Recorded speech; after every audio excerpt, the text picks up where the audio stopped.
우리 같이 함께 우리 하나님 말씀을 보겠습니다. 우리 마태복음 24장 3절로 14절입니다. 우리 한 절씩 교독하겠습니다. 제가 먼저 3절을 읽겠습니다. 예수께서 감람산 위에 앉으셨을 때에 제자들이 조용히 와서 이르되 우리에게 이르소서 어느 때에 이런 일이 있겠사오며 또 주의 임하심과 세상 끝에는 무슨 징조가 있사오리이까.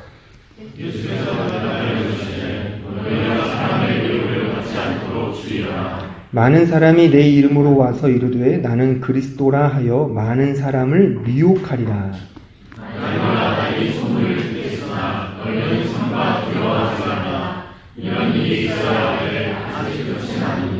민족이 민족을 나라가 나라를 대적하여 일어나겠고 곳곳에 기근과 지진이 있으리니 이 모든 것은 재난의 시작이라. 그때 사람들이 너희를 환난에 넘겨주겠으며 너희를 죽이리니 너희가 내 이름 때문에 모든 민족에게 미움을 받으리라.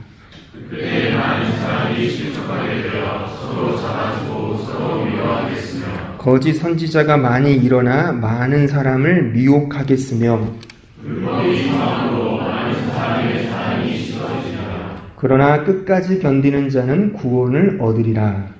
이 천국 복음이 모든 민족에게 증언되기 위하여 온 세상에 전파되리니 그제야 끝이 오리라. 아멘. 우리는 지난 시간에 이 동일한 본문을 가지고 주님 오심과 세상 종말에 대해서 생각해 보았습니다. 제가 이런 표현을 썼었죠. 주님 오심과 세상 종말의 반비례적 관계. 그러니까 이 반비례라고 하는 것은 역비례라고 하는 것, 서로 충돌한다는 것입니다. 이것을 제가 이렇게 핵심적으로 말을 했습니다. 주님 오심은 곧 세상 종말의 완성이다. 좀 더 덧붙이자면 주님 오심은 세상 종말의 전제이고 세상 종말은 주님 오심의 결과이다. 그러니까 이런 가운데 주님 오심은 세상 종말이기 때문에 우리 인간과 이 세상에 대한 총괄갱신, 레카피툴라치오, 완전한 변화를 이루는 것이죠. 그렇기 때문에 이 세상과, 그러니까 죄에 속한 이 세상과 그 죄에 속해 있는 사람들은 끊임없이 주님 오심을 거부하고 거절하는 거죠. 그래서 싸움이 나는 거예요. 이게 영적 전쟁이죠. 따라서 신자의 신앙생활은 영적 싸움이라고 제가 강조했죠. 그러니까 영적으로 싸우는 겁니다. 이 땅에, 이 세상의 가치에 발을 딛고 있는 이상 끊임없이 우리는 이 싸움에 노출될 수밖에 없는 것입니다. 이것이 사실 우리가 살고 있는 이 세상의 정확한 설명입니다. 자, 그렇다면 이러한 전제를 놓고 오늘 동일한 본문으로 한 걸음 더 들어가서 살피고자 하는 것은 그 영적 싸움을 위해서 하나님께서 우리에게 주시는 은혜가 있다는 것입니다. 은혜가 있습니다. 근데 그 은혜는 주의 오심과 세상 종말의 이 역비례, 반비례적 관계 속에서 주어진다는 것이 오늘 설교의 핵심적인 내용입니다. 이 부분을 우리가 오늘 이 본문을 통해서 이제 생각을 해보고자 하는 것입니다. 자, 먼저 우리 본문을 한번 먼저 하나하나 살펴보면 우리가 읽어서 알듯이 오늘 본문은 주님께서 이 말세에 일어날 징조들을 이렇게 쭉 설명하시는 내용으로 가득 채워져 있습니다. 먼저 6절로 8절을 다시 한번 보시면 난리와 난리 소문을 듣겠으나 너희는 삼가 두려워하지 말라. 이런 일이 있어야 하되 아직 끝은 아니니라. 민족이 민족을 나라가 나라를 대적하여 일어나겠고 곳곳에 기근과 지진이 있으리니 이 모든 것은 재난의 시작이니라. 이게 종말, 지금 이 시대의 상황이라는 겁니다. 더 나아가서 10절을 보시면 그때에 많은 사람이 실족하게 되어 서로 잡아주고 서로 미워하겠으며, 그러니까 서로 미워한다는 거죠. 여기서 서로 잡아주고라는 표현은 비트레이, 배신한다는 겁니다. 근데 왜 이렇게 번역했는지는 제가 잘 모르겠는데 대한성서공회에다 한번 문의를 제가 해보려고 그랬어요. 왜 이렇게 번역했냐. 서로 잡아준다. 이게 무슨 말이죠? 이게 배신한다는 거예요. 그러니까 배신과 미움과 다툼이 이 종말의 징조라는 것이죠. 12절에 보시면 불법이 성함으로 많은 사람의 사랑이 식어지리라. 불법이 횡행해요. 또한 사랑이 없어요. 이것이 이 시대, 이 종말의 징조라는 것이죠. 이런 살벌한 표현들을 이런 단어로 다시금 개작할 수 있을 것 같아요. 즉, 말세의 특징은 재난, 전쟁, 미움, 배신, 다툼, 불법, 사랑 없음 등등. 이것이 종말, 주께서 가르쳐 주신 이 종말의 현상이라는 것입니다. 자, 어떻게 보면 지금 우리가 살고 있는 이 시대의 자화상이 아닌가 싶죠. 한번 생각해 보십시오. 한번 뉴스를 보세요. 뉴스에서 단골 메뉴가 뭡니까? 언제나 재난, 전쟁, 싸움, 시기, 배신, 불법, 사랑 없음 등등이 모든 뉴스에 도배되어 있지 않습니까? 물론 간혹가다 가뭄에 콩나듯이 의인도 나오고 선행도 나오지만 대부분의 뉴스의 내용들이 다 그런 것들이에요. 그렇죠? 그렇죠? 그러니까 우리가 살고 있는 이 시대가 종말이라는 사실을 우리는 알 수가 있죠. 사실 이러한 징조는 아담과 하와가 타락한 이후부터 시작됩니다. 그러니까 죄가 이 세상에 들어온 직후부터 이러한 현상들은 벌어지는 거죠. 예컨대 아담과 하와의 스토리를 아시죠? 그들은 정말 대단한 사랑의 관계였지만 죄인 된 이후에 거의 사랑과 전쟁에 출연할 정도로 서로 못 잡아먹어서 안달한 사이가 됐잖아요. 또 가인과 아벨을 보십시오. 형제지간이에요. 근데 형이 아우를 죽이지 않습니까? 이 끔찍한 거의 막장 드라마에서나 볼 법한 일들이 그 이후에 일어나는 거죠. 그러니까 죄가 들어옴으로 이런 현상이 일어나는데 이것이 이 소위 종말 때가 되면, 그러니까 제가 지난 시간에 종말의 역사적 시점이 어디 때부터 시작한다고 그랬습니까? 주님의, 예수님의 초림, 아기 예수로 오신 그 이후부터, 그러니까 쉽게 말하면 AD라는 표기가 붙여진 이후부터 역사적으로 종말이 시작되는 거거든요. 그러니까 이 2000년 전부터 시작된 종말이 지금 현상이 어떻습니까? 옛날보다 훨씬 더 한층 이게 높아졌죠, 수준이. 이를테면 옛날의 싸움은요, 칼과 칼이 맞닿는 싸움이라면 지금의 싸움은 어떻죠? 단추 하나만 누르면 핵전쟁이 나는 거예요.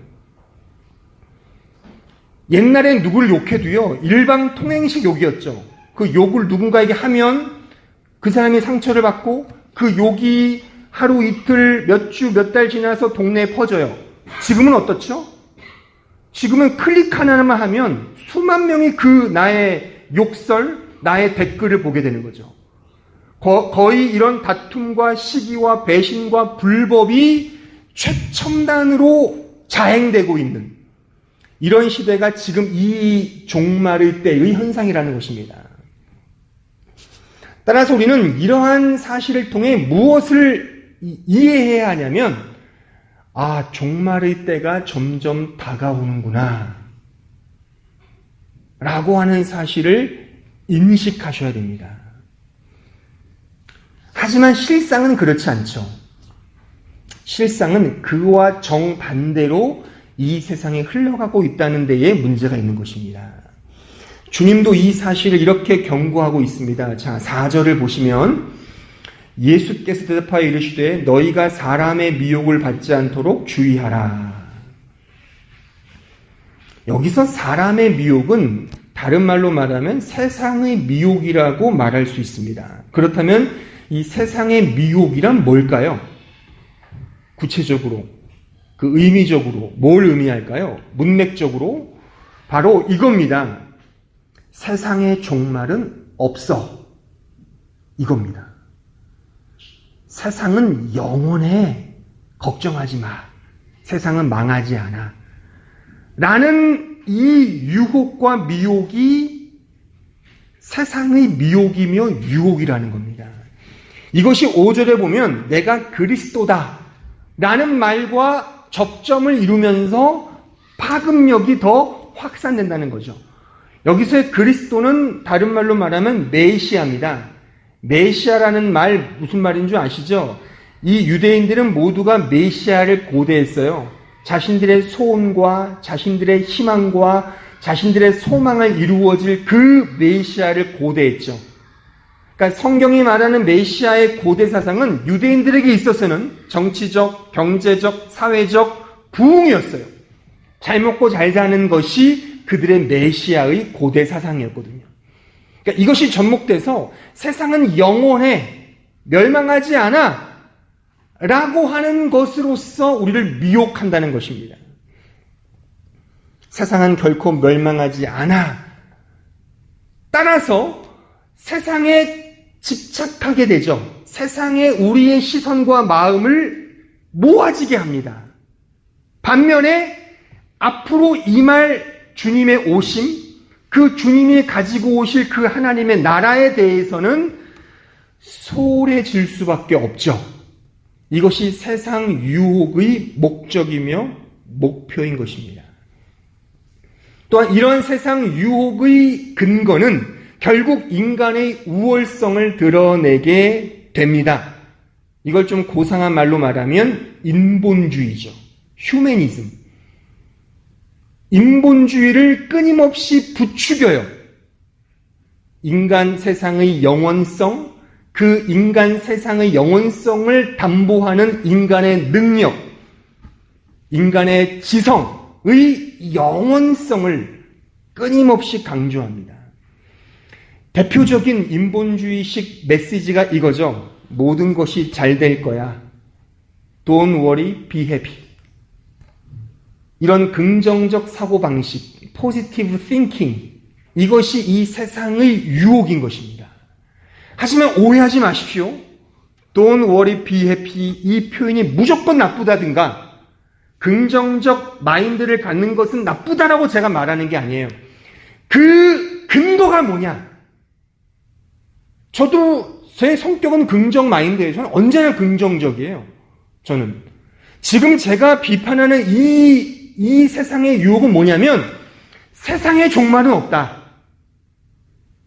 세상의 종말은 없고 세상은 영원하다라고 하는 인본주의적 발상 속에서 내뱉는 사상이 문제라는 것입니다. 이 세상 미혹의 근거는 세상 종말은 없이 영원할 것이라는 이 핑크빛 사상. 이것은 틀림없이 어떻게 귀결되냐면 이 세상의 주인이시며 길이요 진리요 생명이신 그리스도를 거부하게 되어 있습니다. 불신하게 됩니다. 그리고 그 자리에 세상의 주인이신 그리스도가 앉은 그 자리에 누가 앉죠? 바로 세상을 앉히거나 인간 자신, 나 자신이 그 자리를 차지하게 됩니다. 그래서 무서운 겁니다. 하나님의 자리를 인간이 앉게 되는 거죠. 그것을 계속적으로 최대치로 올리는 사상이 뭐냐면 인본주의 사상인 거예요. Don't worry, be happy. 세상은 영원해. 하나님의 심판 없어. 그것은 성경이 말하는 그냥 허구일 뿐이야. 영원할 거야. 언제나 이 세상에 우리의 눈과 귀와 마음을 쏠리게 하는 것이죠. 이게 이 세상 유혹의 무서움이에요. 그래서 주님은 세상 유혹을 받지 않도록 주의하라.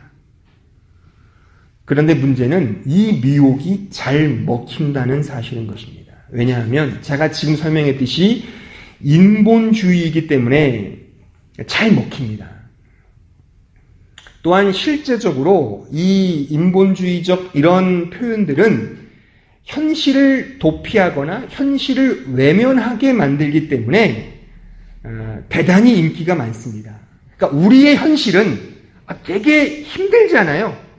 지금 오늘 우리가 말씀을 통해 확인했듯이 기근, 재난, 시련, 고난, 싸움, 다툼, 배신, 이런 불법, 이런 것들이 막 팽창되어 있는 세상이지만 그것을 잊게 만들죠. 야, 걱정하지 마. 그런 것들은 다 그냥 말장난에 불과해. 잘 될 거야. 걱정하지 마. 라고 이 현실, 이 실제적 현실을 외면하게 만들고 도피하게 만들죠. 우리를 몽롱하게 만듭니다. 우리 현실을 잊게 만들죠. 그래서 이 세상 사람들로부터 인기가 많습니다. 이게 무서움인 거죠. 그래서 결국 하나님을 믿는 대상이 아닌 세상을 신봉하게 되어 있고 그 세상의 주인으로서 인간을 상정하게 됨으로써 인간 자신이 왕이 되는 것이죠. 이렇게 지금 점점점 가고 있고 그 마지막 끄트머리에 이 기독교도 그 영향을 받아서 계속 인본주의적으로 설교하고 말씀을 해석하는 식으로 현대 기독교가 와 있습니다. 저는 이것을 이렇게 비유로 표현하고 싶어요. 마치 마약과 같다. 그러니까 마약은 지금 나의 현실을 부정하게 만들죠. 하지만 그냥 기분 좋게 만들잖아요. 이게 인본주의적 사상입니다. 또한 마치 이 사채업자가 사채를 팔기 위해 화장실에 붙여놓은 희망 광고문과 같아요. 이런 광고문 보셨죠? 무보증, 무담보, 무조건 대출. 그러니까 신용불량자가 그걸 보고서 자기 현실은 신용불량자인데 그걸 잊어버리는 거죠. 무보증이야? 무대출이야? 제가 이번에 한국 갔다 왔잖아요. 가서 제가 진짜 열받은 게 핸드폰이 없으면 아무것도 못해요. 다 인증을 받아야 돼요. 아니 나는 내가 문성수인데 뭘 인증을 하냐? 안 됩니다. 고객님 핸드폰 번호 있으세요?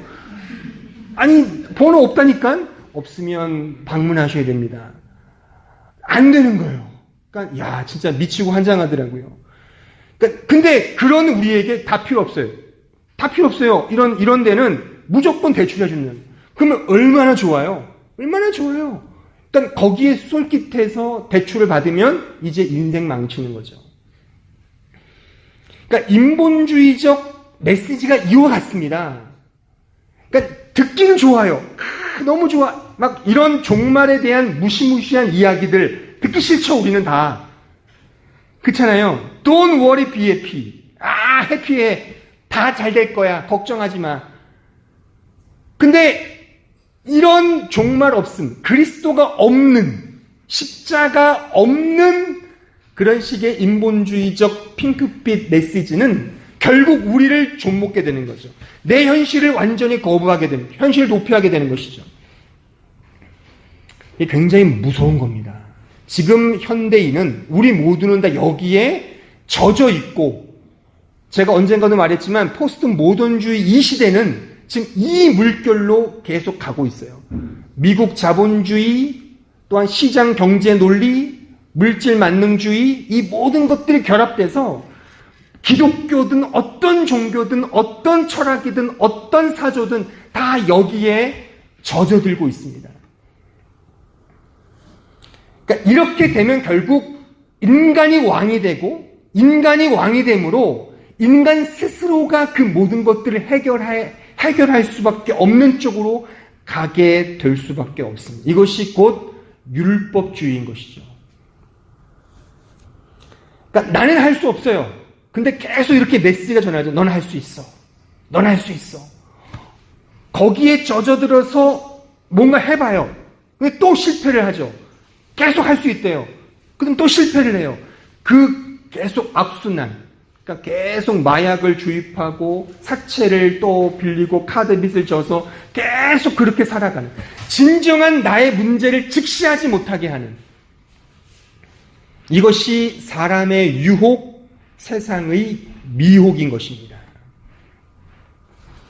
그 결과가 이렇습니다. 성경은 굉장히 냉정하게 이렇게 말씀합니다. 자, 이사야 14장 12절에 가보실까요? 자, 12절로 15절 말씀 제가 읽겠습니다. 너 아침의 아들 계명성이여 어찌 그리 하늘에서 떨어졌으며 너 열국을 엎은 자여 어찌 그 그리 땅에 찍혔는고 내가 내 마음에 이르기를 내가 하늘에 올라 하나님의 뭇별 위에 내 자리를 높이리라. 내가 북극 지폐의 산 위에 앉으리라. 가장 높은 구름에 올라가 지극히 높은 이와 같아지리라 하는도다. 그러나 이제 내가 스올 곧 구덩이 맨 밑에 떨어짐을 당하리로다. 대단히 은유적이고 대단히 상징적인 표현인데 여러 가지 해석으로 말할 수 있지만 여기에 말하는 계명성은 신학적으로 사탄을 의미하기도 하고 실제 역사적으로는 바벨론의 왕을 의미합니다. 또한 하나님보다 높아지려는 모든 교만한 자들의 상징적인 표현이죠. 다 내가 반짝이는 별처럼 하나님의 자리를 차지하고 싶은 거죠. 이게 이 세상의 유혹이라는 거죠. 하지만 결국 어떻게 됩니까? 15절 이제 내가 스올, 이게 지옥이죠. 스올 곧 구덩이 맨 밑에 떨어짐을 당하리라. 그러니까 세상의 유혹과 이 사람들의 미혹은 결국 그 종국에는 이곳에 갈 수밖에 없다는 거죠. 따라서 하나님 없이 세상의 가치만을 추구하는 자의 결과가 바로 이와 같습니다. 세상 종말 없이 영원할 것이라고 믿는 자들의 최후도 바로 이렇습니다. 그러나 성경은 강조합니다. 성경은 이렇게 강조하죠. 복음은 종말에서 시작된다고. 복음은 죄로 인해 멸망과 파괴로부터 출발한다고 강조합니다. 사망 선고, 완전 절망, 자신과 이 세상에 대한 완전한 파괴로부터 복음은 시작된다고 성경은 강조합니다. 여기에 종말 메시지에 의의가 있고 이것이 제가 오늘 강조하고자 하는 주님 오심과 세상 종말의 역비례적 관계가 주는 은혜인 것입니다. 자, 이렇게 표현해 볼까요? 자, 요나서 2장에 가보시겠습니다. 요나 2장 1절로 2절 말씀. 같이 읽어보겠습니다. 시작. 요나가 물고기 뱃속에서 그의 하나님 여호와께 기도하여 이르되 내가 받는 고난으로 말미암아 여호와께 불러 아뢰었더니 주께서 내게 대답하셨고 내가 스올의 뱃속에서 부르짖었더니 주께서 내 음성을 들으셨나이다. 우리가 잘 아는 요나 이야기입니다. 요나가 물고기 뱃속에 들어갔잖아요. 근데 이 요나가 이걸 어떻게 표현하냐면 스올의 뱃속에 들어갔다. 그러니까 아까 이사야 14장 말씀과 대칭되잖아요. 거기서는 교만하여 결국 스올에 갔잖아요. 근데 요나는 정작 역설적이게도 스올에 가서야 하나님을 만난다는 거죠. 오늘 설교로 표현하면 종말이라는 완전한 파괴, 완전한 절망, 완전한 심판이 있을 때에 비로소 하나님을 의지하게 된다는 뜻인 것입니다. 또한 이렇게 표현합니다. 요나 2장 9절입니다. 같이 읽어볼까요? 시작. 나는 감사하는 목소리로 주께 제사를 드리며 나의 서원을 주께 갚겠나이다. 구원은 여호와께 속하였나이다 하니라. 이걸 깨달은 거죠. 이 자리에서 종말과 패망과 절망과 그 언저리에서 그는 구원은 전적으로 여호와께 속했음을 그는 역설적이게도 발견하게 된 것입니다. 다시 말하면 이 세상과 자기 자신의 무가치함을 깨닫게 될 때 그때 오직 하나님을 바라보며 하나님을 의존하게 된다는 말입니다. 이 세상에 소망 없음을 발견해야 그제야 주님의 은혜를 갈망하게 됩니다. 주님의 오심은 세상의 종말입니다. 서로 충돌하는 개념이죠. 이 충돌 속에 은혜가 깃들여 있습니다. 종말이기 때문에 주님을 바라보게 되고 주님을 의지하게 되는 것입니다. 세상에 끝이 있다면 모든 것을 내려놓겠죠. 또한 그 끝에 내 자신의 완전한 갱신, 완전한 파괴가 도래한다면 나를 의지할 수 있겠습니까? 두렵고 떨릴 뿐이죠. 온전히 나 자신이 아닌 완전한 타자, 즉 창조주 하나님을 의존할 수 있게 되는 것이죠. 따라서 저는 이렇게 표현하고 싶어요. 그 두려움 속에 그 의존성이 배태되어 있다. 따라서 종말은 은혜의 수단인 것입니다. 지난주에 한국에 돌아갈 한 지체를 만났습니다. 이것저것 저에게 챙겨주더군요. 왜 주었을까요? 짐이 되니까? 물론 짐이 되니까 주겠습니까? 필요치 않은 겁니다. 독일 생활을 끝내기 때문에 필요치가 않은 거예요. 그렇죠? 독일에 계속 살면 주겠습니까? 제가 제일 필요했던 게 그 콘센트 꽂는 거잖아요, 이렇게. 그게 없어서 살려고 그랬는데, 주더라고요. 땡큐. 필요 없구나. 다 놔줘라. 다 놔줘. 제가 한가득 싣고 왔어요. 청년들 나중에 필요하면 제가 또 드릴 테니까, 이렇게 또 같이 쓰자고요. 보십시오. 세상에 끝이 있다고 안다면, 주님이 오셔서 이 세상을 다 심판하실 거를 믿는다면 이 세상에 지나치게 미련을 갖거나 집착할 수 있을까요? 그러니까 달리 말하면, 역으로 말하면 그걸 믿지 않기 때문에 지나치게 미련을 갖는 거고 끊임없이 이 세상의 영원성을 갖는 거라 이거죠. 그래서 저도 예전에 이런 말 했잖아요. 천당이 곧 분당이다. 들어보셨어요? 옛날에 분당 땅값이 막 치솟을 때 그런 말이 회자됐었어요. 저 분당이 천당이야. 빨리 저기에 땅을 사야 돼. 아니, 이 세상이 멸망할 걸 아는데 또 우리의 육신도 결국 70이요 80이면 개인 종말을 구할 걸 알 텐데 왜 우리는 미친 듯이 돈을 벌까요? 물론 돈을 버십시오. 열심히 버셔서 좋은 데 쓰세요. 하지만 우리는 그런 개념이 아니잖아요. 우리는 내 종말을 잃어버려요. 이게 이 세상의 유혹이며 이 사람의 미혹이라는 것을 우리는 알아야 됩니다. 끝이 없다면 매 순간 우리는 끊임없이 자신의 지혜와 능력을 추구할 것입니다. 어떻게 해서든지 이 세상의 유토피아를 건설하려고 하겠죠. 그 삶 속에는 하나님도 없고 그리스도도 없습니다. 오직 종교라고 한다면 단지 종교 예식만이 있을 뿐이죠. 종교적 예식, 누구를 위한? 하나님을 위한 것이 아니라 자기 자신을 위한 종교심만 있을 뿐입니다. 이게 무서운 거죠. 하나님 없이 우리는 예배드릴 수 있고 그리스도에 대한 의존성 없이 넉넉히 교회 일을 할 수가 있습니다. 이 세상이 영원하다고 믿기 때문에 그런 것이죠. 그 옛날 1938년에 장로교 총회가 신사참배를 강행했습니다. 일본 제국이 영원할 것이라고 믿었기에 그렇게 했겠죠. 요즘 저는 한국 교회를 보면서 이런 비슷한 것들을 많이 느낍니다.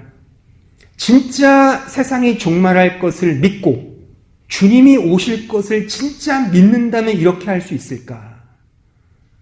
목회자 세습이 교단 정식 공식 재판국에서 합의되었어요. 대단하죠. 눈 가리고 아웅식으로 헌법에 나와 있는데 목회자 세습은 불가하다.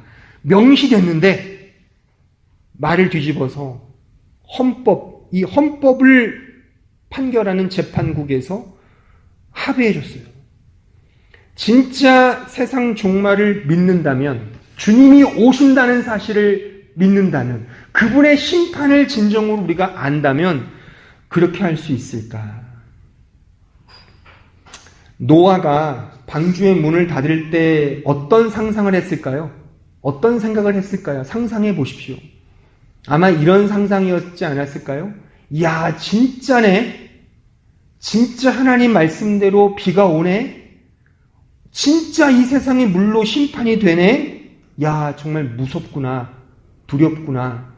라는 마음과 함께 또 다른 한켠에는 하나님을 향한 의존성이 생기지 않았을까요? 아, 내가 어떻게 하든 하나님께 달라붙어 있어야 되겠구나.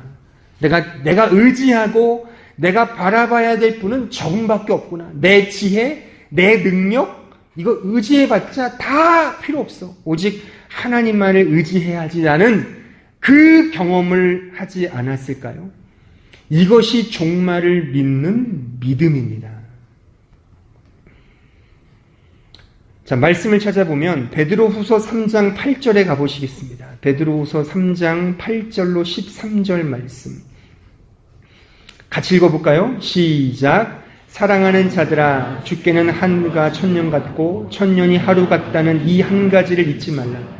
주의 약속은 어떤 이들이 더디다고 생각하는 것 같이 더딘 것이 아니라 오직 주께서는 너희를 대하여 오래 참으사 아무도 멸망하지 아니하고 다 회개하기에 이르기를 원하시느니라. 그러나 주의 날이 도둑같이 오리니 그 날에는 하늘이 큰 소리로 떠나가고 물질이 뜨거운 불에 풀어지고 땅과 그 중에 있는 모든 일이 드러나리로다. 이 모든 것이 이렇게 풀어지리니 너희가 어떠한 사람이 되어야 마땅하냐? 거룩한 행실과 경건함으로 하나님의 날이 임하기를 바라보고 간절히 사모하라. 그날에 하늘이 불에 타서 풀어지고 물질이 뜨거운 불에 녹아지려니와 우리는 그의 약속대로 의가 있는 곳인 새하늘과 새 땅을 바라보도다. 여기서 하루가 천년 같고 천년이 하루 같다는 이 표현의 의미는 뭘까요?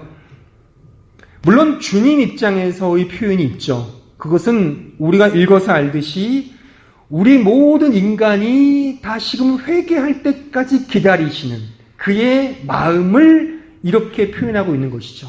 하루를 천년같이 기다리시는 하나님, 그 마음을 엿볼 수 있죠. 근데 우리 입장에서 어떨까요? 하루를 천년같이, 천년을 하루같이. 그러니까 하루가 너무 지겨워서 천년 같다. 이렇게 이게 의미로 받아들일까요? 그렇지는 않겠죠. 이것은 이런 겁니다. 삶의 가치와 본질이 그만큼 중요하다 이겁니다. 보십시오. 공부하기 싫어하는 학생에게 너 2시간만 앉아서 공부해. 그러면 그 학생에게는 1분이 1시간일 겁니다. 계속 몇 분만 더 보고 몇 분, 1분밖에 안 지났어? 1시간 지난 것 같은데? 근데 반면에 책 읽기를 좋아하는 사람이 오늘은 1시간만 책 읽어야지. 절제해야 돼. 책을 봤어요. 시간이 후딱 갔어요. 1시간 읽은 것 같아요. 근데 보니까 2-3시간 흘러간 거죠. 그러니까 시간의 문제가 아니죠. 이것은 내가 좋아하고 내가 사랑하는 것, 즉 본질과 가치에 관한 것임을 알 수 있습니다. 주님은 우리의 회개가 이와 같답니다. 자, 그럼 제가 묻고 싶어요. 결론적으로. 여러분들에게 있어서 삶의 본질, 그 가치는 무엇입니까? 무엇을 할 때 하루가 천년 같고 천년이 하루같이 흐르던가요? 이 세상의 것들을 추구할 때 그러십니까? 이래야 하지 않을까요? 이래야 하지 않을까요? 바로 이겁니다. 만군의 여호와여, 주의 장막이 어찌 그리 사랑스러운지요. 내 영혼이 여호와의 궁정을 사모하며 쇠약하며 내 마음과 생각이 살아계시는 여호와 하나님을 부르짖나이다. 주의 궁정에서의 한날이 다른 곳에서의 첫날보다 귀한즉, 더 나은즉, 악인의 장막에 사는 것보다 내 하나님 성지기의 성전에 문지기로 있는 것이 좋사온즉 만군의 여호와여 주를 의지하는 자는 복이 있나이다. 시편 84편에 등장하는 말씀이에요. 이름도 몰라요. 고라의 한 자손이 쓴 고백이죠. 여호와의 성전에 거하는 것, 여호와를 사랑하기에 하는 이 고백, 이 가치, 이 본질, 이것이 우리가 이 땅에 살면서 추구해야 할 진정한 목적이며 목표가 되어야 하지 않을까요? 사랑하는 성도 여러분, 신자의 인생은 무엇을 하느냐가 아닌 어떤 존재로 사느냐입니다. 만약 종말이 없다면 우리는 무엇을 하는 것에 매몰될 것입니다. 그쵸? 세상에서 잘 나가는 일을 하겠죠. 아무렴 블루 칼라보다는 화이트 칼라가 더 대접받는 세상이잖아요. 다 그 일을 하려고 그러잖아요. 하지만 종말이 다가옴을 깨닫고 주님이 오심을 진정으로 믿는다면 우리가 아까 읽었던 베드로후 3장 말씀처럼 어떤 사람이 되어야 하느냐, 어떤 존재로 사느냐에 우리는 더 집중해야 되는 것입니다. 저는 이런 의미에서 이렇게 권하고 싶습니다. 사랑하는 성도 여러분, 주님을 더욱 사랑하고 그를 더욱 의지하는 자가 되십시오. 의와 진리의 거룩함으로 지으심을 받은 새 사람으로 사십시오. 세상에 속한 사람들이 아닌 하나님께 속한 사람들로서 여러분들의 인생을 살아내십시오. 바로 이 진리의 고백이 하나님께서 종말의 징조를 우리에게 보여주시며 그것을 통하여 깨닫게 하시는 그분의 우리를 향한 은혜입니다. 아무쪼록 이 은혜를 더욱 풍성히 누리는 우리 모두가 되시기를 진심으로 바랍니다.